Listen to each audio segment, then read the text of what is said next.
آج کی رات کی بڑی اہمیت ہے جو ہر مرد اور خاتون کو سمجھنا چاہیے کہ جس طرح شب قدر میں احیا کا ثواب ہے۔ احیا کا مطلب پوری رات جاگنے کا ثواب ہے، یہاں تک کہ اپنے چھوٹے بچوں کو بھی شب قدر میں جگایا کرو، کیونکہ اس رات اللہ کی رحمتیں نازل ہوتی ہیں۔ اسی طرح علماء فرماتے ہیں کہ شب عاشور بھی پوری رات کوشش کرو، جاگا کرو۔ اور جاگنے کا مطلب ہرگز یہ نہیں کہ آدمی اپنا وقت ضائع کرے، کیونکہ یہ رات سال میں ایک مرتبہ آتی ہے، اور انسان کو یہ بھی علم نہیں کہ اگلے سال میں زندہ رہوں کہ نہیں رہوں۔ تو اس رات کو اپنی زندگی کی آخری رات سمجھ کے منایا کریں، اور کس طرح منائیں۔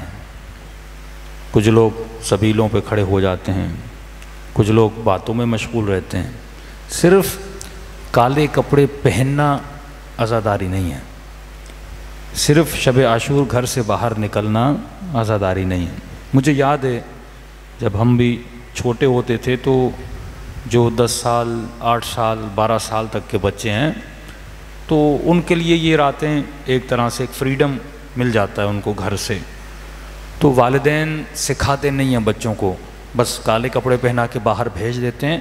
اب پتہ نہیں بچہ کیا کر رہا ہے۔ نارملی انڈر 15 کے جو بچے ہیں وہ ان راتوں میں کھیلتے ہیں، ان راتوں میں مذاقیں کرتے ہیں، کبھی ادھر کبھی ادھر، حالانکہ یہ تربیت اہل بیت کی نہیں ہے۔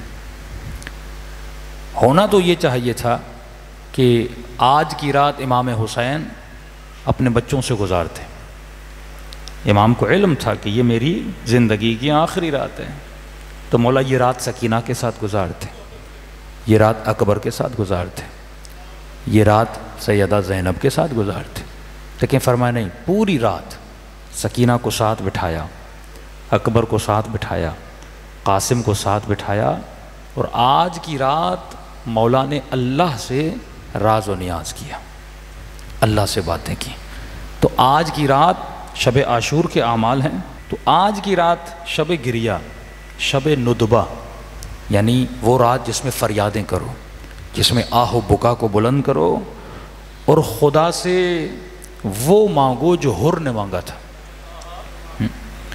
کہ خدا پورا سال جو خطائیں جو گناہ میں نے اپنے مولا کے حضور میں کیے، آج کی رات مجھے شفاعت امام حسین نصیب فرما، شفاعت رسول خدا نصیب فرما، زیارت عاشورہ پڑھیے، 100 مرتبہ لعن کریے دشمن امام حسین کو، کثرت سے صلوات پڑھیے۔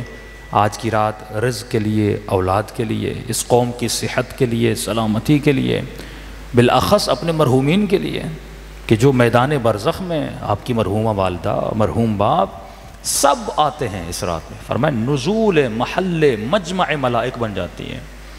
معصوم کی روایت ہے اگر آج کی رات اہل دنیا ملائکوں کے رونے کی آوازیں سنیں تو دنیا والوں کا رونا اہل ملائکہ کے لیے بمنزلت سکوت ہے، یعنی ہمارا رونا ان کے نزدیک کچھ بھی نہیں ہے۔ فرمایا اگر یہ ملائکوں کی آہ و بکا کی آوازیں سنیں، ان کے جگر ان کے دل پھٹ جائیں کہ آج کی رات چرند پرند آسماں ہر شے گریے میں ہے، یعنی صاحب عزا اگر کوئی آج ہے تو پروردگار عالم ہے۔ تو خدا آج کی رات کو ضائع مت کیجیے گا، یہ لمحے بڑے قیمتی ہیں۔ جیسے مجلس ختم ہو، ماتم ختم ہو، فوراً وضو کر کے مصلی پہ چلے جائیے، 2 رکعت زیارت امام حسین پڑھیے، سکینہ کو سلام کریے، سیدہ زینب کو سلام کریے، حضرت عباس کو سلام کریے، یعنی خود کو آج شبیہ حسین بناؤ کہ جس طرح امام حسین آج عبادت کر رہے تھے تو بھی آج اسی طرح اللہ کے مصلی پہ بیٹھ جا عبادت کر، اور یہ سوچ کہ آج کی رات تیرا امام زمانہ کیا کر رہا ہوگا۔ مولا نے بھی مصلی بچھایا ہوا ہے اور دعا کر رہے ہوں گے، اور سب سے بڑی دعا اپنے آقا کے ظہور کی دعا کرو۔ واللہ آج کی رات نورانی رات ہے، محل نزول رحمت پروردگار عالم ہے، کیونکہ آج عظیم ترین واسطہ ہے کہ فرمایا مچھر کے پر کے برابر بھی اگر کسی نے آنسو بہایا خلوص دل سے تو جتنے گناہ ہیں خدا اس کے گناہوں کو کیا کر دیتا ہے؟ بخش دیتا ہے۔ صلوات پڑھے محمد و آل محمد۔